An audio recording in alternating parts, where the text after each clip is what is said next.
Hey, so if you're like me, you're probably brand new to making a podcast and probably have no clue where to start and probably don't have the equipment to do so. But let me tell you something. There is an app that will allow you to create your podcast and actually give you the tools that you need to make it. It's called Anchor. It's free to use and you can download it right to your phone or your computer. And Anchor will also help you distribute your podcast so it can be heard on places like Spotify, Apple Podcasts, and many more.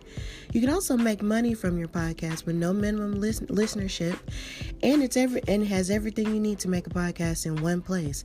So if you're looking to use your voice to speak to something that you are passionate about or something that makes your heart sing, download the Anchor app or go to anchor.fm to get started. And you can download Anchor from wherever apps are sold.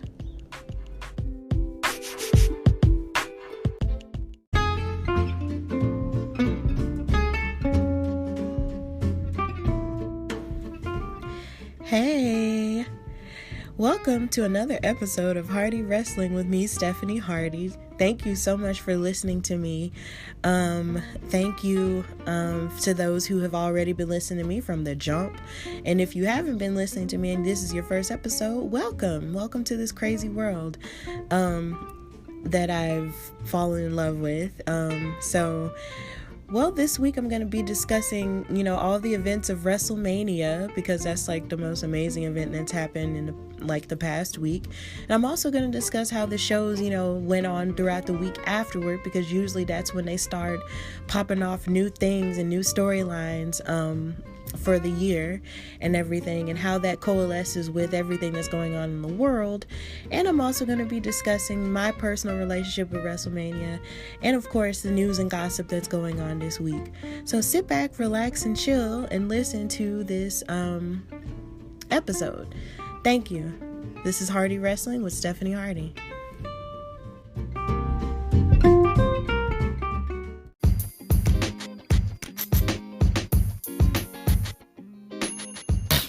Okay, so we're going to talk about news and gossip-ish, and we're going to start with some major news in terms of some superstars having left the company of WWE, and that's the Revival tag team. They got released, and WWE announced Friday that it came to terms with the immediate release of Scott Dawson and Dash Wilder of the Revival.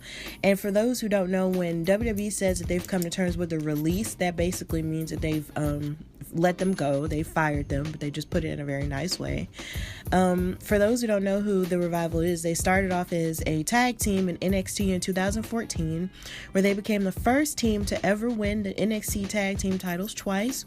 And they were called up to the main roster in 2017, where they were 3-time champions on Raw and on SmackDown. They won the Raw tag team titles twice and the SmackDown tag team titles once. And they have been hinting that they've been feeling really unhappy on social media with their direction, because there'll be a couple of times on television where you would see them on TV, and then there'll be some times where they'd start out really hot with them, like placing them with Randy Orton or with someone else like Baron Corbin with his King Corbin gimmick, but somehow or another they would fall off and not be on television anymore. And I guess that just wasn't working for them anymore. So there's no word yet on whether or not they'll head to AEW, which seems like the cool place to go at this point, or New Japan Pro Wrestling or Ring of Honor or Impact Wrestling. But I do wish them the best, and I hope that they find, whatever it is that they're looking for elsewhere. So you don't necessarily just have to have, happiness in the WWE. You can find it elsewhere. So good luck to them. And then we also had this situation where Ronda Rousey addressed how she felt about wrestling fans who weren't necessarily grateful towards her performances. So during an appearance on the Wild Ride with Steve-O podcast, she stated that she would rather spend time with her family than perform for a bunch of quote unquote effing ungrateful fans. And basically, she found great success in WWE by making her debut at Wrestlemania in 2018, and then she won the Raw Women's Championship, and she had a great run with that until, of course, she dropped it to Becky Lynch last year at Wrestlemania in the first ever women's main event, in the match she had with Becky Lynch and Charlotte Flair.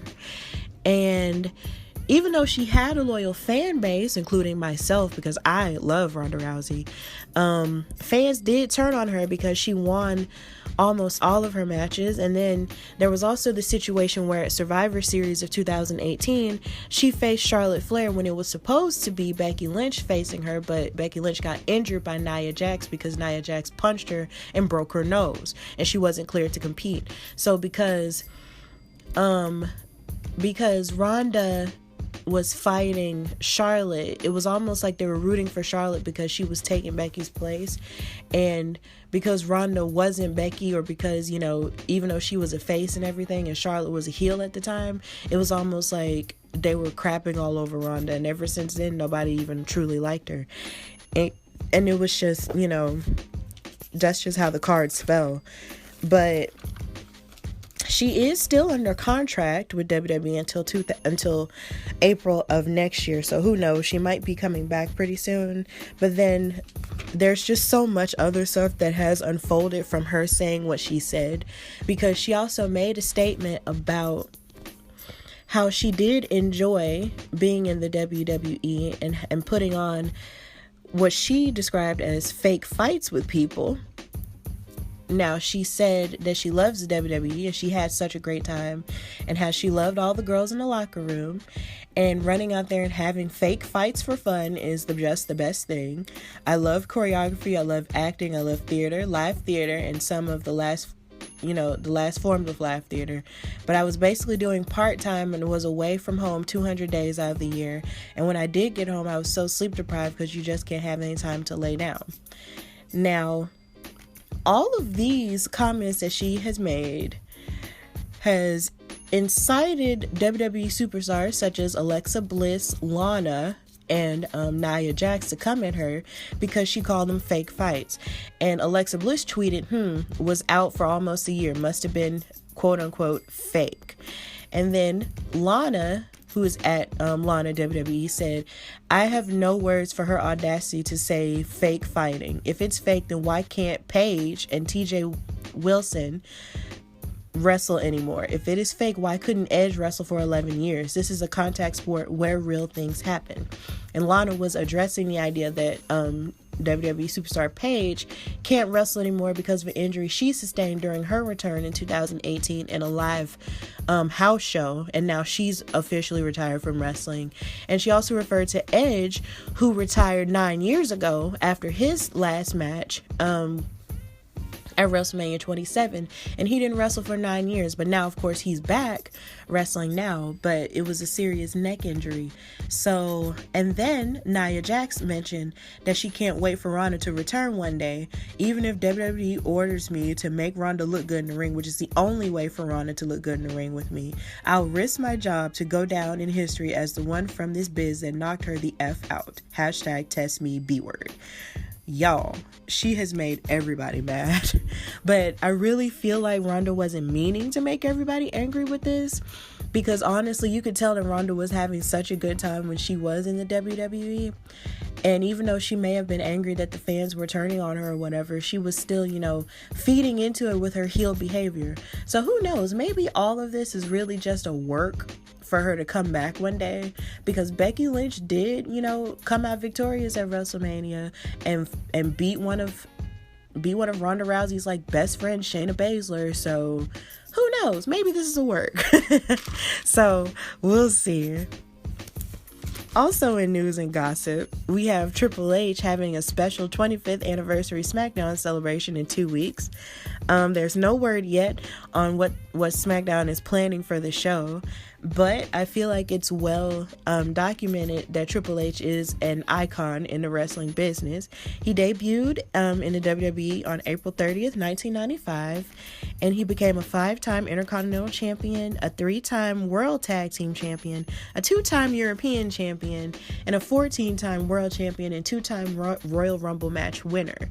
And now he basically serves as the Executive Vice President of Global Talent Strategy and Development in WWE, and he's the creator / father figure dad of NXT, who's sowing into the future of the wrestling business. So it's definitely worth a celebration. He's definitely worth it. He's created a community of growth and happiness, I guess you should say, in terms of NXT, and turned them into the third brand. And I feel like this celebration is well warranted, so I'm excited for that. Also in news and gossip-ish, you have WrestleMania 36 becoming the most social event in WWE history. WrestleMania saw a total, according to WWE, WrestleMania saw a total of 13.8 million social media interactions on Facebook, Instagram, and Twitter, which was up from 57% from last year's. And it was definitely the most talked about in terms of their two most amazing matches, which was the Firefly Funhouse match between Bray Wyatt and John Cena, and the history trip that was, and the Boneyard match between AJ Styles and The Undertaker, because those matches were definitely out of the ordinary because they weren't held in a regular ring. Of course, one was held in a boneyard / cemetery, and then another one was held between the annals of history. So that was really cool to see. And also in news and gossip, we have the fact that WWE is starting their live shows back. They're starting their live shows this week again. And here lately, because of the crisis, they've had to record Raw and SmackDown and NXT and pre-tape them and everything. And they even, to a certain degree, they even pre-tape WrestleMania. But they're going to start with the live shows again because they're contractually obligated to do so. And it's another point of revenue for the superstars, seeing as they can't really do live shows at this point anymore because of the crisis. And, you know, all the regular live shows that they would normally do when they go on tour. So they're starting that back up again. So that's all for news and gossip-ish. And now we're going to go to Wrestling Fan Storytime.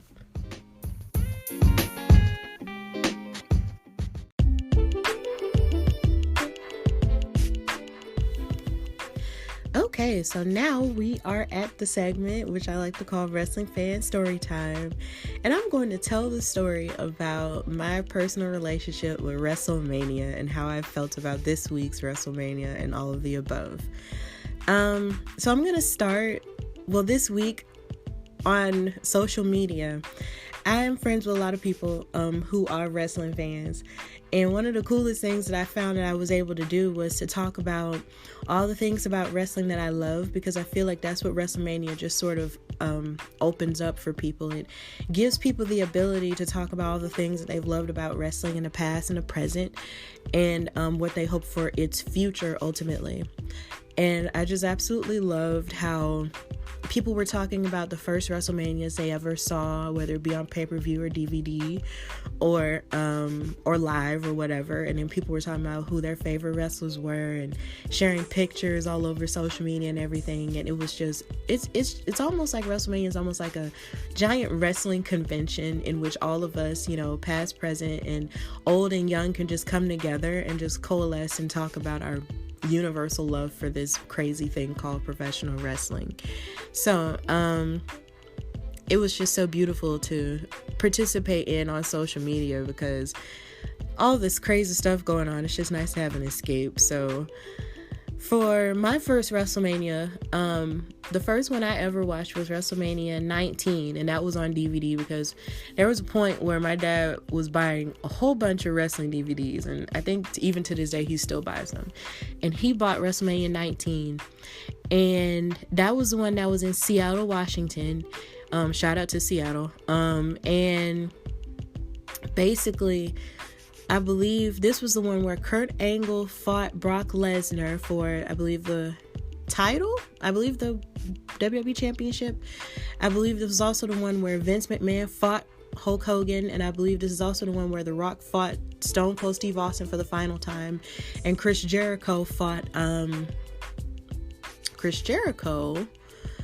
Shawn Michaels. So this was like a really cool WrestleMania to watch, in terms of me not fully at the time, since I was a kid, and there was a point where I had stopped watching wrestling but then got right back into it, and in just watching this WrestleMania sort of take place And seeing Limp Bizkit perform for The Undertaker, to sing the Rollin' song and all of that when he was Biker Taker was just amazing to see. And even then, like, I couldn't fully grasp how large WrestleMania was until WrestleMania 20 rolled around. And since that was the 20th anniversary show, it was special because they went back to Madison Square Garden, which is where they had the first WrestleMania, and they decorated it the set to look like New York, and the Harlem Boys Choir sang America the Beautiful, and I am a choir nerd, so that was beautiful to me. It was one of my favorite renditions of America the Beautiful at WrestleMania ever, probably in my top 5. And that was where I was able to fully grasp how amazing and how large of a scale WrestleMania can be, and watching how, the amazing matches they had. You had Victoria and Molly Holly fighting for the women's championship, and the loser had to be shaved bald. And that was amazing.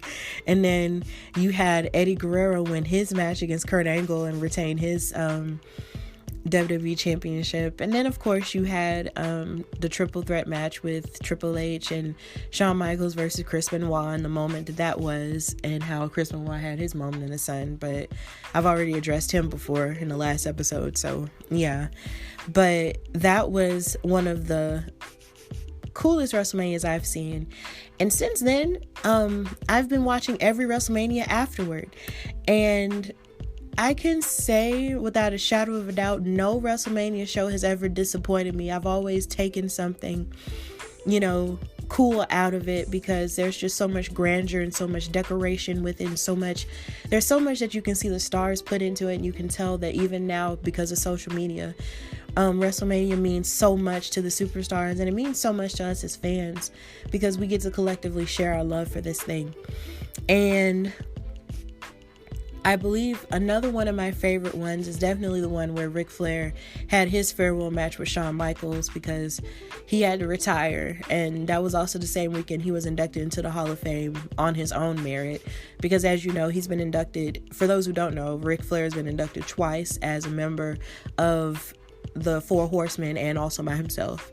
And his entire family was there to see him wrestle his farewell match in WWE, including Charlotte Flair, and sadly enough, Reed was there too before he passed away. But it was just a very beautiful moment. And then you also had Shawn Michaels have his moment in the sun, where he retired after his second match with The Undertaker, and him and The Undertaker had two of the best streak matches I'd ever seen. And especially that time where The Undertaker did some type of dive over the ring and wound up landing on the cameraman and almost killed him. That was incredible. And so WrestleMania has always given me a point of joy. And also one of my favorite WrestleManias, definitely, and unpopularly, is WrestleMania 27, because I had the pleasure of attending that one.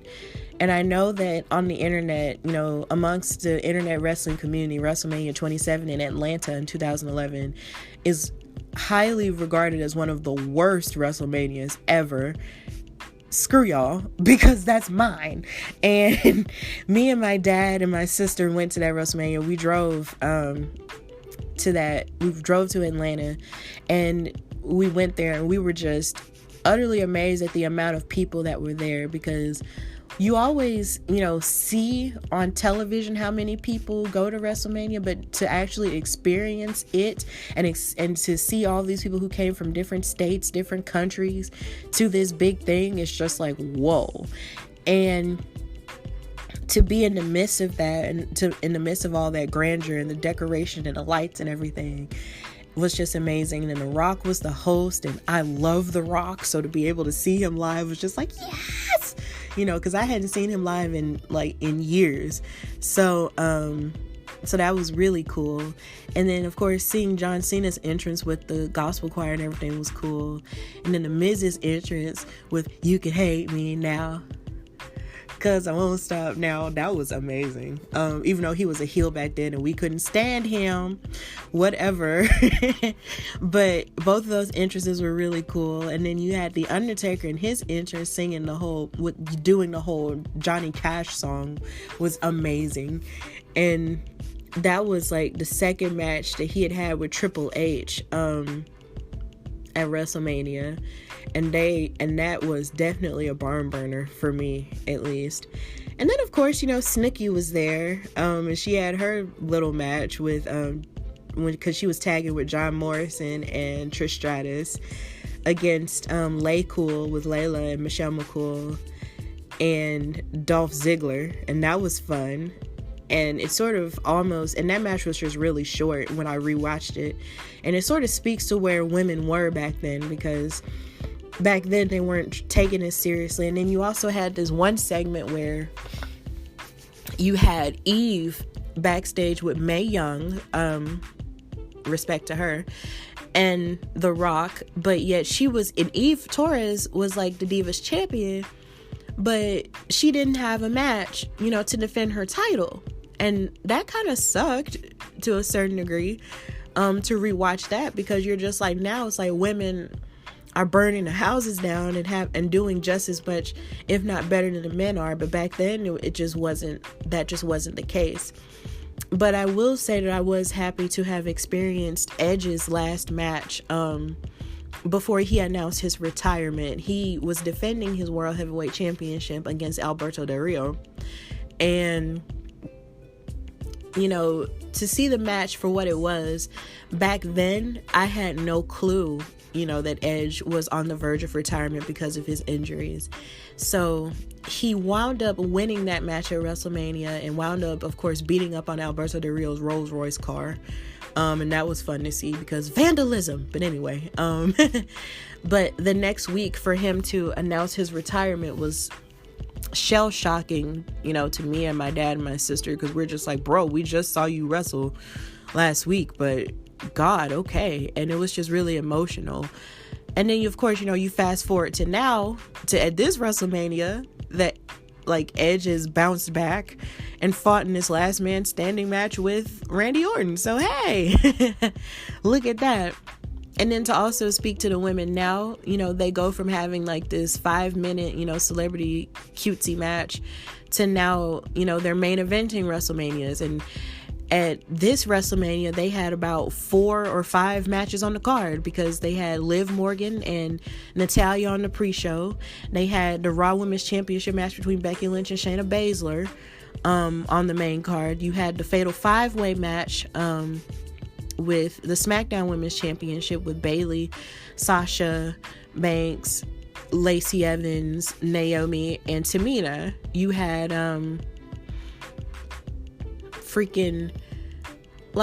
basically there's just more. And then you also had the women's tag match between Alexa Bliss and Nikki Cross and the Kabuki Warriors. It's just so much of wrestling has evolved so much since the WrestleMania that I've been to. And it's just been so amazing to sort of see that evolution take place. And so we get to WrestleMania 36. It was unprecedented because, of course, everything that's happening in the world had made WWE had to make some changes. Of course, there was no audience, and that was definitely different because so much of WrestleMania is based off of what the audience does. And I can't sit here and pretend that it doesn't, but at the same time, I just didn't let the audience barrier get in my way, because I've just been this crisis has helped me to sort of take the things that I love and enjoy and sort of just turn them into positives, because I'm not going to ever stop watching wrestling just because there's a storm outside, or I'm not going to ever stop watching wrestling because there's something else going on in my life, that's, ratchet or crazy. So why would I stop watching wrestling now because of no audience? Like, I can't depend on someone else on the outside to give me joy about something that I get joy from within. So there being no audience didn't faze me at all. And plus, being able to watch wrestling weekly on a weekly basis since this crisis has started, with no audience has basically numbed me to it to a certain degree. So I'm like, okay, so I'm gonna still watch Wrestlemania because Wrestlemania is my baby. That's like my favorite pay-per-view of the whole year, if you can't already tell. So I enjoyed everything that they did because you could still tell that they put forth the great effort of putting on an amazing show. You had Kevin Owens versus Seth Rollins. That match, started off okay, but then it ended in a disqualification. But then they restarted the match, and you had Kevin Owens basically beating the crap out of Seth Rollins, who came out dressed like a wannabe Jesus, but anyway, and he jumped off of the WrestleMania sign that they put out there on Seth Rollins and basically kicked his butt. Like, that was great. And of course you had Charlotte Flair, go over on Rhea Ripley, and that kind of made me feel some type of way. But at the same time, there was a lot of other circumstances going into why Rhea Ripley had to give up the title. But what else is Charlotte Flair going to do at this point, considering the fact that she's won every title every singles title in WWE involving the women anyway. So what else is she going to do? So she's NXT Women's Champion now. You had, of course, the Firefly Funhouse match, and how amazing that was, because it wasn't just a traditional, match. It's like from start to finish, it had John Cena, sort of being his goofy self saying, "Welcome to WrestleMania," and then it got cut off. And it was like a progressive journey showing the failures of John Cena and how, his debut even started off as a failure because he was the whole ruthless aggression guy who pushed Kurt Angle, and hit him and all of the above.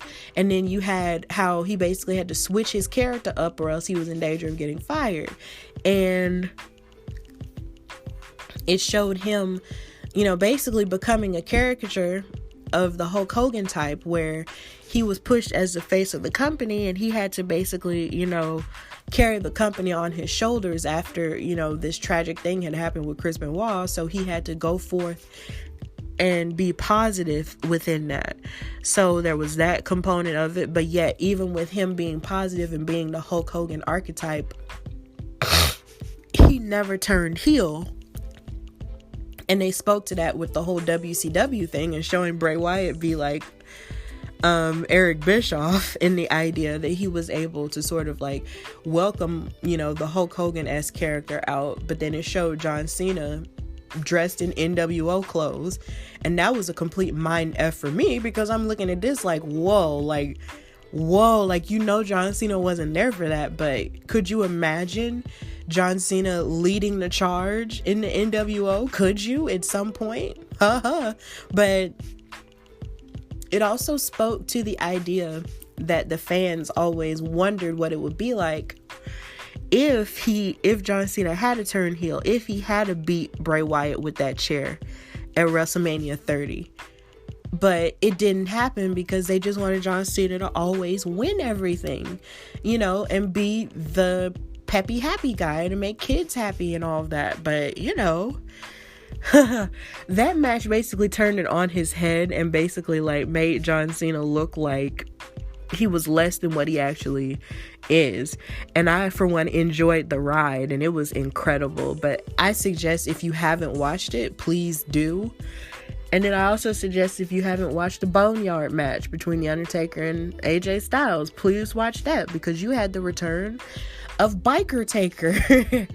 Even though he didn't come out to Limp Bizkit's Rollin', which made me sad. But, that's a small issue. Like, that storytelling was amazing, except I was mad because I'm trying to figure out where the OC was able to conjure up all of these druids from. They don't have magic powers. But anyway, but the match was just really amazing. You had AJ Styles, making fun of the fact that, oh, you're an old man, Undertaker. You don't have it anymore and all that. But the Undertaker was like, bro, I have mystical powers and I will wreck you. And he did, and he buried him. And it was just like really cool. And I think this is I felt weird watching this match, considering now my workplace is at a cemetery. But that's another story for another day. But it was just enjoyable. And then, of course, you had the SmackDown Women's Championship title match with Bayley and Sasha Banks and Lacey Evans and Naomi and Tamina. And that had layers of story to it. You have Naomi, Tamina, and Sasha sort of doing their whole unity thing from Team Bad from like 2014. And that was cool to see again. And then, of course, you have the layers between Bayley and Sasha Banks, because Sasha is being a better friend to Bayley than Bayley is being to her at this point. And you can see it unraveling in the match where Sasha basically got hit in the face by Lacey and basically got eliminated from the match, but then somehow still helped Bayley win the match.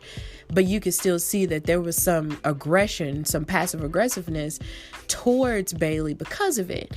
And then it also speaks to what happened on SmackDown, where you had,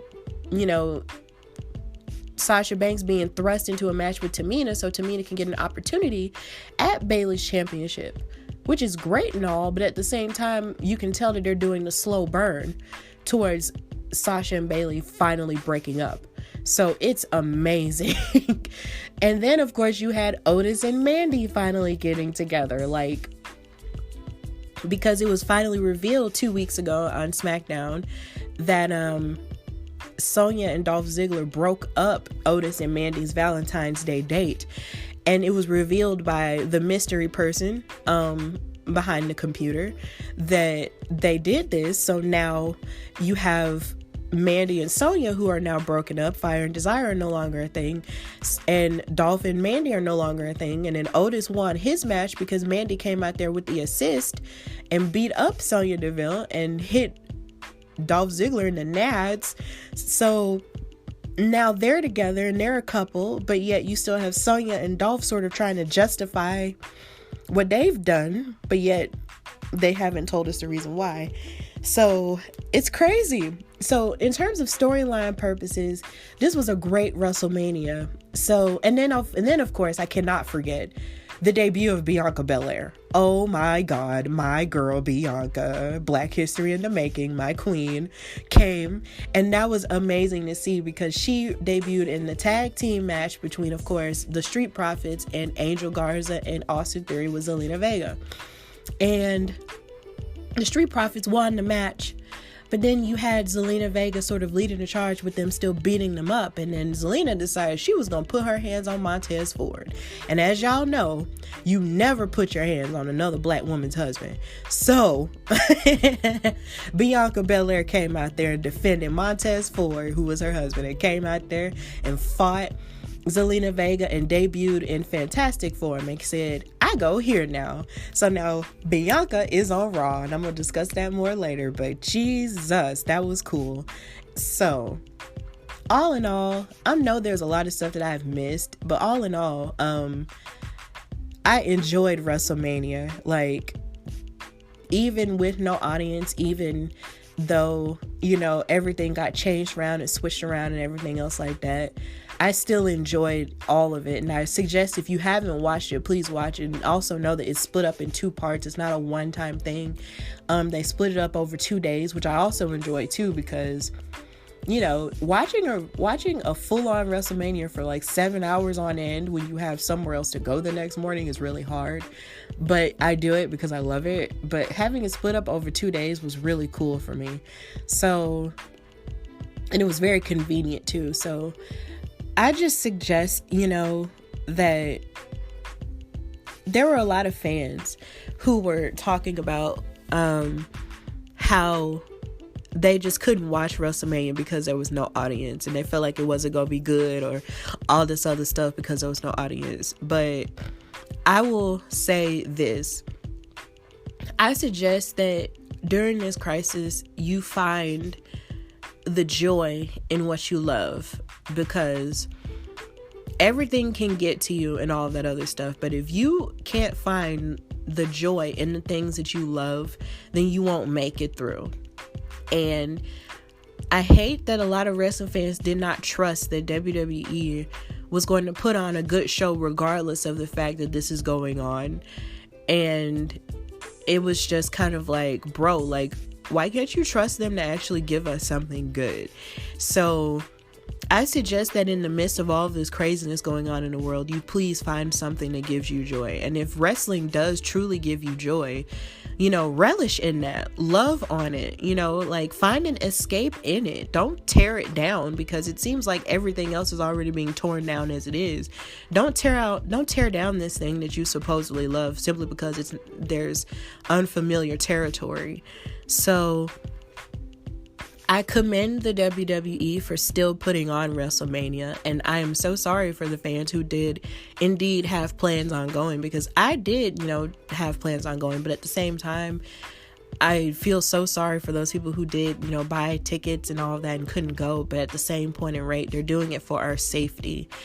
But then I almost feel like the fans would have crapped on WWE anyway if they didn't take our safety seriously. So it's almost like a lose-lose situation with some fans. But I just know, as for me as a fan, I appreciate and love WWE for still putting on this show every year and not stopping simply because of this crisis. And I will always watch wrestling regardless of the craziness of the world. And that's the end of this storytime segment. Now we move on to the main event.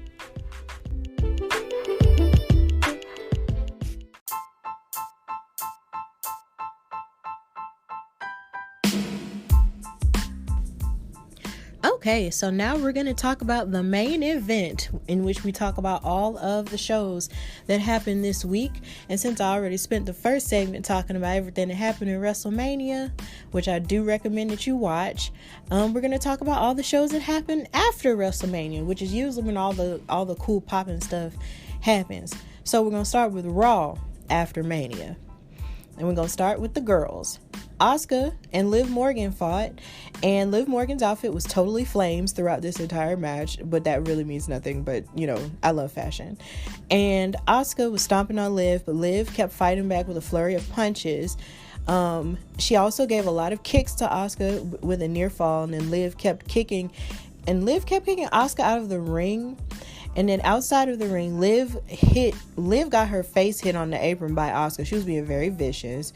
And she hit an arm lock to Liv when they got back in the ring, and then knocked Liv down.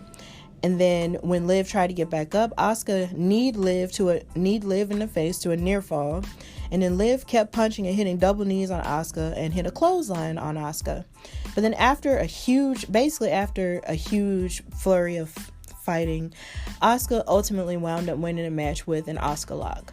So she basically came out and won a match after she wound up being defeated by the team of Alexa Bliss and Nikki Cross for the tag team titles.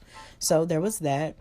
And then they also showed a recap of Becky versus Shayna at Mania. And then, of course, afterward, they had an interview with Becky Lynch and Shayna Baszler.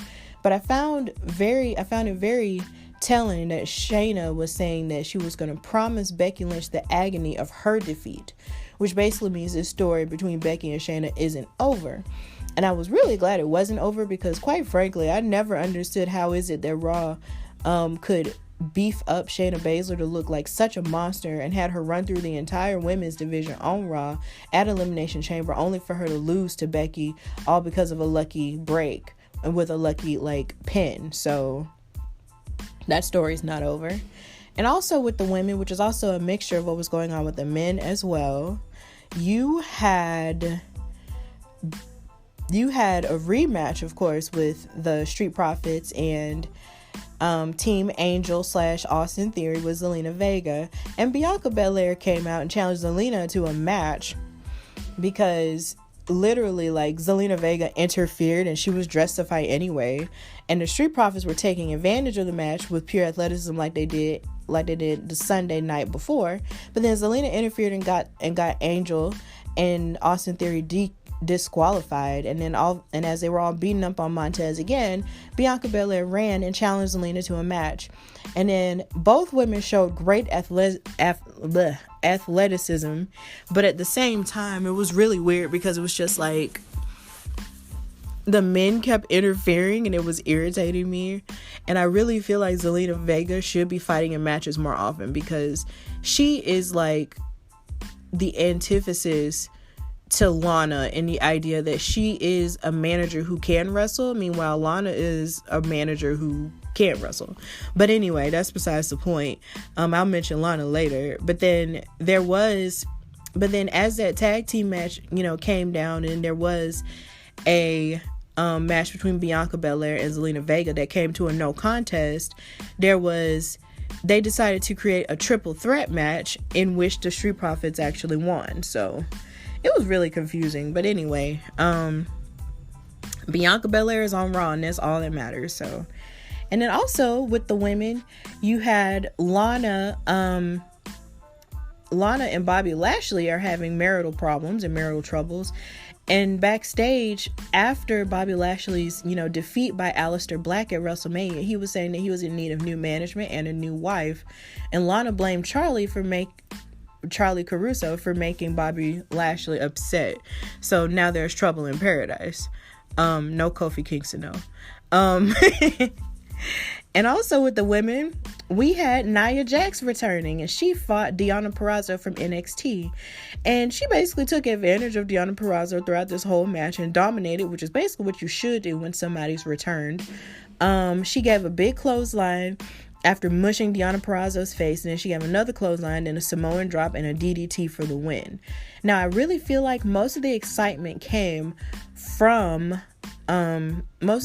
basically just came from the women's division on Monday night, because you had Bianca Belair making her Raw debut, and you had Nia Jax coming back from her knee injuries. And then they also showed an interview that they had with Rhea Ripley after her defeat by Charlotte Flair for the NXT Women's Championship. And she was very devastated. She was crying from the fact that she had lost, and she stated that she felt like Charlotte actually was better than she initially gave her credit for. And Charlotte went backstage and said that she doesn't need anyone to congratulate her. And she said that her father used to say that with all of his custom suits and titles and everything, he used to say that the title doesn't make the man makes the title. And she was saying that she was going to make the NXT Women's title. And she said that Rhea Ripley was all right, but she does what every woman in this industry does, and that's bow down to the queen. So that's literally all that happened with the women, but it was really exciting though. And then at the beginning of the show with the men, they did a recap of Drew McIntyre winning the WWE title against Brock Lesnar. And then they also kept teasing a surprise at the end of the show, which I'll address later on. And like I said, there was a match between the Street Profits, and there was a rematch between the Street Profits and Angel Garza and Austin Theory. But that match was all over the place. And then there was Aleister Black versus Apollo Crews, who has now been traded back to Raw. Hopefully he can turn around. But there were so many impressive parts of this match, because there was a point while I was watching this match where I thought for sure that Apollo Crews was just about to get ran through like a jobber, because for some strange reason they just never let him win anything or never let him gain any momentum. The most momentum that he has ever gained was when he was with Titus O'Neil, when they were Titus Worldwide, and even that didn't come to anything. But he had an impressive showing here against Aleister Black. There were a lot of backflip arm locks by Aleister Black that were just really impressive. Apollo was holding his own with his high flying action, because he moves really fast for someone who looks as heavy as he is. There were a lot of hard strikes from Aleister Black, but Apollo kept sending Aleister Black out of the ring and hit a couple of kicks and a backflip. Then Apollo actually held Aleister Black in a headlock, but then Aleister Black fought back with hard strikes, but then Apollo hit a suplex with a near fall, and he hit a power bomb onto Aleister Black to another near fall. It was just a lot of back and forth, and literally Apollo almost had him a couple of times. And then he tried to hit a splash, but then Aleister Black moved out of the way and then locked in a leg submission, but Apollo refused to tap out. Then Aleister Black missed a black mass one time and then got kicked out of the ring. And then Aleister Black gained advantage after he got back in the ring with kicks and flips, but then Apollo hit drop kicks on Aleister Black's injured leg from the night before. And then Apollo hit a superplex from the top rope onto Aleister Black for another near fall. And then Apollo hit his signature shooting star press to a near fall. And then they both went on the top rope, but Apollo threw Aleister Black off. But then Aleister Black hit the Black Mass for the hard-fought win. But like I said, Apollo really had a good showing here, and I really hope that he can capitalize off of that. And then they showed a recap of the Edge versus Randy Orton last man standing match, which was really good, but also really long. And there was a tag team match between Cedric Alexander and Ricochet versus Oney Lorcan and Danny Burch from NXT. And that was about as athletic as it could get between all four of those dudes, but ultimately Cedric and Ricochet won. And then they showed another recap of Seth Rollins versus Kevin Owens at WrestleMania. And they did an interview with Kevin Owens, and he talked about how he struggled with Seth and his followers in the form of the Authors of Pain and Buddy Murphy. And he talked about how important it was that he got his WrestleMania moment. And he said maybe he'll focus on other things like being a prize fighter, like fighting for titles, or fighting people like Seth, because this is the Kevin Owens show. Then Seth Rollins came out looking like he was really upset from having lost to Kevin Owens. And he fought a jobber I know his first name was Denzel, but I can't remember his last name. And he hit a stomping DDT, and then he not a DDT, I'm sorry. He threw Denzel against the wall, and he basically just threw him back in the ring and hit him with a curb stomp with a victory. And he walked out just looking upset. And then they showed a recap of the Boneyard match. And there was another match between Humberto Carrillo and Brandon Vick, which I think Humberto wound up winning.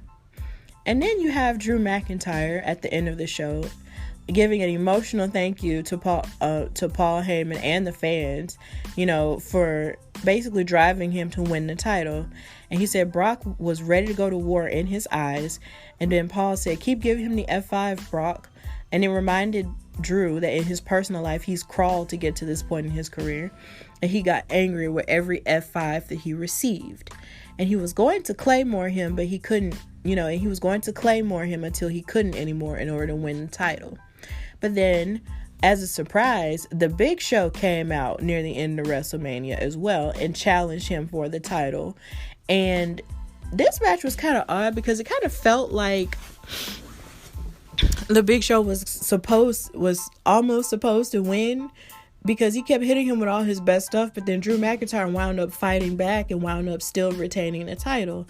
And I really believe they had the Big Show do that for Drew McIntyre simply because of the fact that Big Show had a TV show, of course, being released on Netflix. It's out already now, called The Big Show Show. And it felt really weird because I'm just like, so you mean to tell me you brought back this semi-retired dude to fight your newly crowned champion at WrestleMania and didn't show it till the Monday afterward to promote a Netflix show, when y'all could have just showed commercials and just let Drew have his moment in the sun?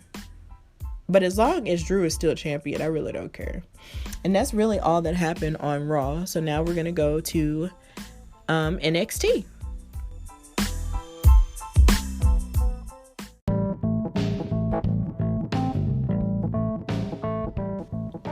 Okay, so now we're going on to NXT. This Wednesday, they did a recap of the rivalry between Tommaso Ciampa and Johnny Gargano, because it's supposed to be their last fight this time. And Mauro Ranallo came back, and he was basically going solo on this show. So they were treating it as if it was an NXT takeover that would have happened in Tampa. So they had the number one contenders ladder match for the NXT Women's Championship, which is now held by Charlotte Flair.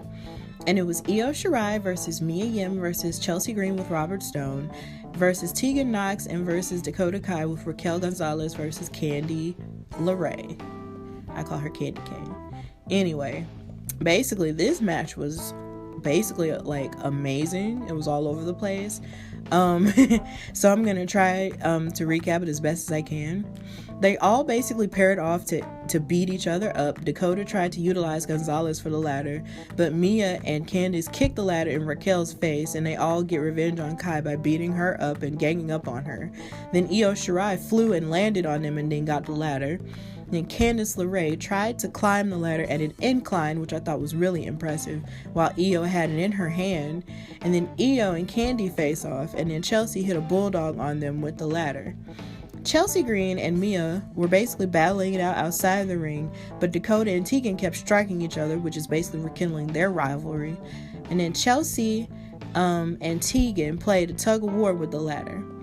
Then all the girls were fighting on two ladders until Chelsea took a chair to Mia Yim, but then Mia Yim hit Chelsea's leg with the chair. And then while Io was climbing, Raquel pushed the ladder, but then she jumped onto everyone else gathered outside of the ring.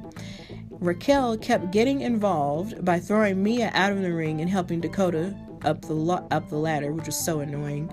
And then you had Candice LeRae knocking Dakota off the ladder, and then Tegan and Mia crashed Raquel through a table, but then Dakota kicked Tegan off of the top turnbuckle into a ladder. And then Robert Stone interjected himself in the match by trying to help Chelsea onto the ladder because Chelsea injured her left knee somehow. But then Candy and Io basically pushed them both off into the ropes, which also injured Chelsea Green even more. And they both battled onto the ladder until Io pushed Candice LeRae off, and then Io wound up winning the contendership. So now, at some point between, I guess now and Money in the Bank or whenever, Io Shirai is going to have the chance to face Charlotte Flair for the NXT Women's title, which I think is really cool. And also with the women, they had a whole recap with Rhea Ripley and Charlotte Flair. And that's really all that happened with the women until the end of the show, which I'm going to talk about. And then they showed a recap of Finn Balor attacking Imperium, and basically Finn was addressing his next move. And Finn, I believe on NXT UK, beat one of the members of Imperium in order to challenge Walter for the NXT UK championship. So that's where he's going to go. He's going to go to NXT UK. For those who watch it, he's going to challenge for that title over there. And then they did a recap of the debut of the new Indian tag team Indushare with their manager Malcolm Bivens 2 weeks ago. And they made their in-ring debut against this tag team called Everrise and they are Matt Martell and Chase Parker. And this match was almost one-sided, and it was unfair, but I know why they did it that way, to basically beef up this new tag team.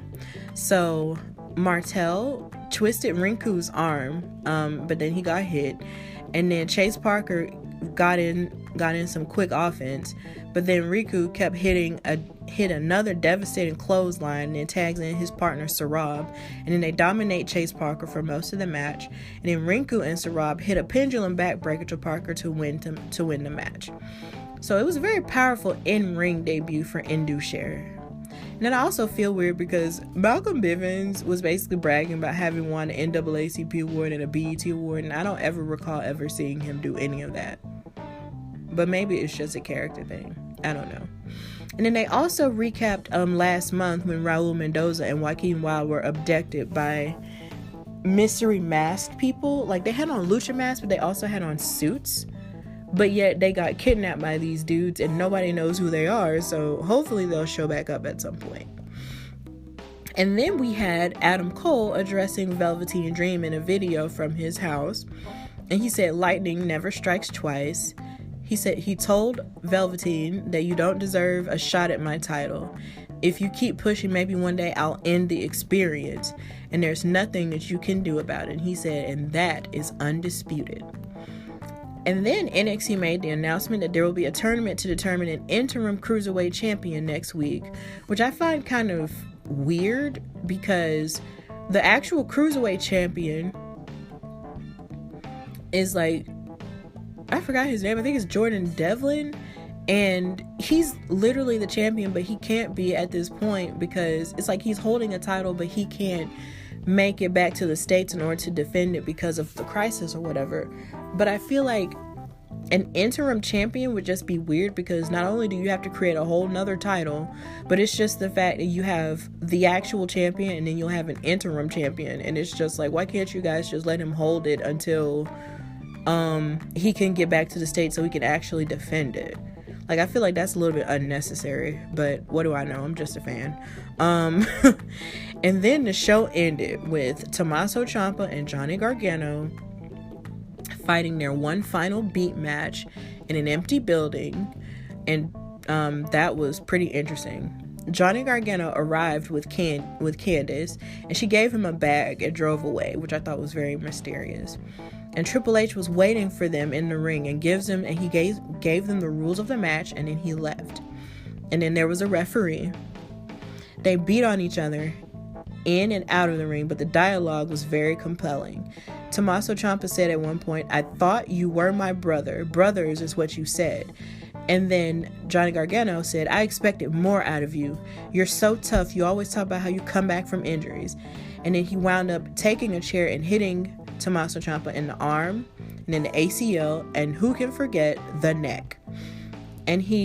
And then the referee actually had dialogue too, and he was like, "Johnny, he has an injured neck. That's too far." But Johnny was like, "That's too far. That's too far." It was crazy and very dramatic. And then Tommaso then took a chair and then put it around Johnny's neck and then hit the chair into the ring post. Then Tommaso Ciampa picked up his signature crutch and choked Johnny with it. And then he beats on him until Johnny sprays a fire extinguisher in Tommaso's face. And then Tommaso Ciampa slammed Johnny through a table. And then Tommaso Ciampa proceeded to cut the apron and padding off of the ring. And this was my first time seeing the wood part of a ring, so that was interesting. And then Johnny weaseled his way outside and hit Tommaso Ciampa with a production box and slammed him against the truck. Then Tommaso Ciampa climbed onto the truck and then goaded Johnny until they were both up there, and then they beat each other up some more. Then Johnny Gargano locked in the Gargano escape, and then they traded kicks back and forth. Then they get down from the truck and go back inside to the ring as Johnny jumped on Tommaso Ciampa through a table. And then the exposed, and I can truly say that looking at this exposed wood in the ring just gave me mad anxiety, but that's neither here nor there. And then Tommaso Ciampa got the crutch again, but then somehow or another Johnny Gargano took advantage and said, "You're a failure as a man, a husband, and a father." And he said that his daughter Willow was going to thank him for this. But then Tommaso beat Johnny within an inch of his life once he mentioned his daughter's name. And then he gave Johnny a DDT on the exposed wood. Told you, the anxiety was there. Then they gave each other super kicks. But then Candice LeRae wound up coming inside the building and said, and basically begged them to stop. But she kept saying, "Are you happy now?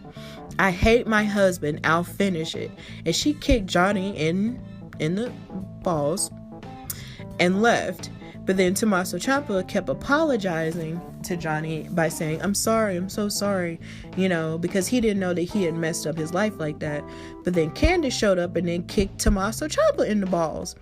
And then Johnny showed the cup that he had on to protect his area, but then he covered Tommaso Ciampa for the win, and Candy was dragging Johnny away. So I guess now Candice LeRae is a bad guy along with her husband. So as much as they were talking about how this was the last match, I just don't think it is, because you used your wife to basically beat you, to basically like beat the person who you've been going after all this time. So we'll see how that goes. And now we're going to go to SmackDown.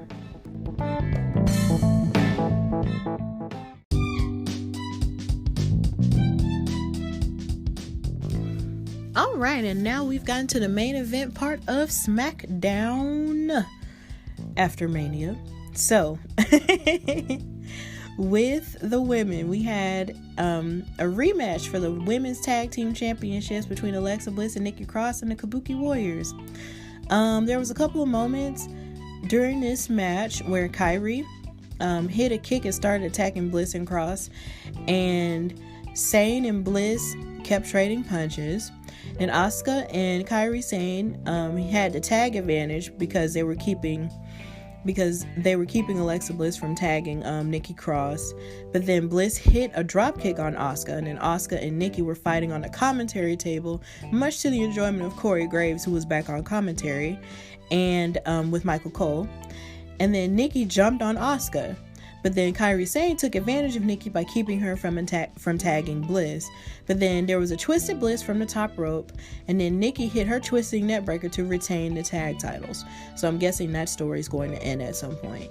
And also with the women, there was the recap of the drama between Otis from Heavy Machinery and Dolph Ziggler. And basically, Michael Cole was talking about how Otis's victory kept giving hope to ordinary guys.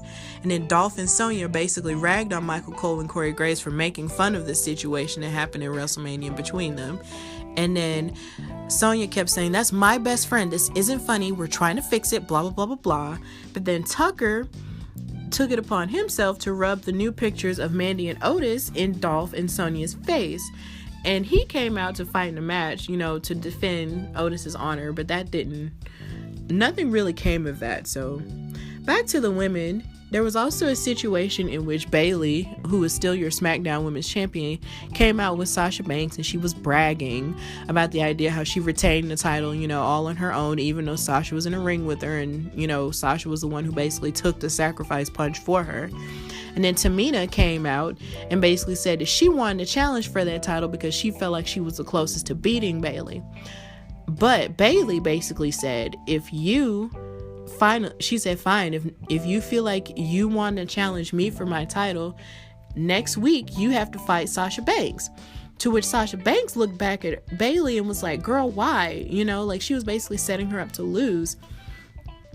And Sasha was not happy about that.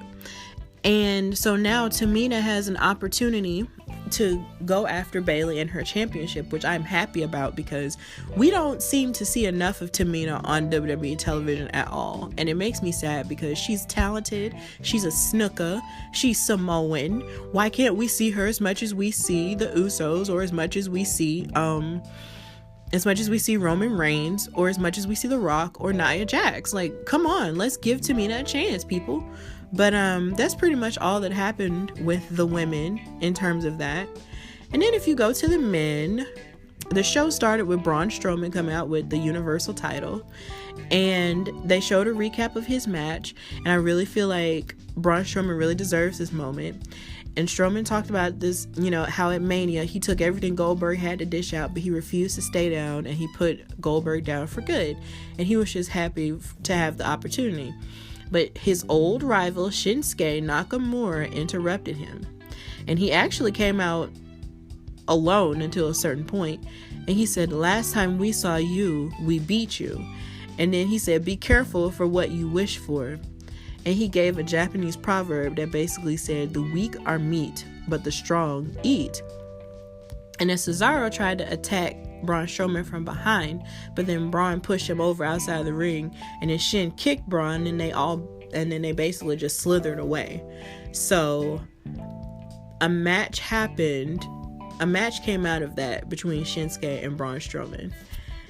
And then we had Elias basically bragging and singing about how he beat King Corbin, and he talked about how, like Simba, he returned, and he looks forward to Money in the Bank, and how he wants to turn the Money in the Bank briefcase into a guitar case. And then WWE also made the announcement that WrestleMania was the most social event in WWE history, but I already discussed that. So then they announced the Triple H 25th anniversary celebration, and Dolph and Tucker fought in their match, but then Dolph won, which kind of sucked, but that's whatever. And then I know Miz and Morrison's dirt sheet happened, and they were singing their song like Miz and Morrison, hey, hey, ho, ho, and they're still trying to get that to become a thing. I think they made a t-shirt out of it on shop.com, but they were interrupted by the Usos and the New Day, which led to them basically making a match, I believe, next week between the other members of the tag teams who didn't participate in the tag team ladder match from WrestleMania to compete for the tag titles. So in this match, it's going to be, I believe, Big E, Jey Uso, and The Miz to fight for the tag titles. So that's going to be very interesting. And also, Shinsuke Nakamura and Braun Strowman had their match, and I believe Braun Strowman either came out victorious or there was some type of shenanigans involved or whatever. But then I know after the match, Bray Wyatt issued a challenge to Braun Strowman because he wants his Universal title back, and I'm really, really excited about that, because I did feel some type of way about him losing to Goldberg at Super Showdown, only for Goldberg to go on and then lose to Braun Strowman at WrestleMania. But I know why they got Goldberg for that. They got Goldberg for WrestleMania to basically appeal to the casual fans and whatever. But at the same point in rate, taking the title off of Bray was just kind of like, but I understand why they did it though. And then it's not like Bray didn't have a good run with John Cena with this Firefly Funhouse match, so it was still good in and of itself. Everything was fine, but I'm glad Bray Wyatt has a chance to get his title back. So that's all that happened on SmackDown, and now we're going to move on to the conclusion.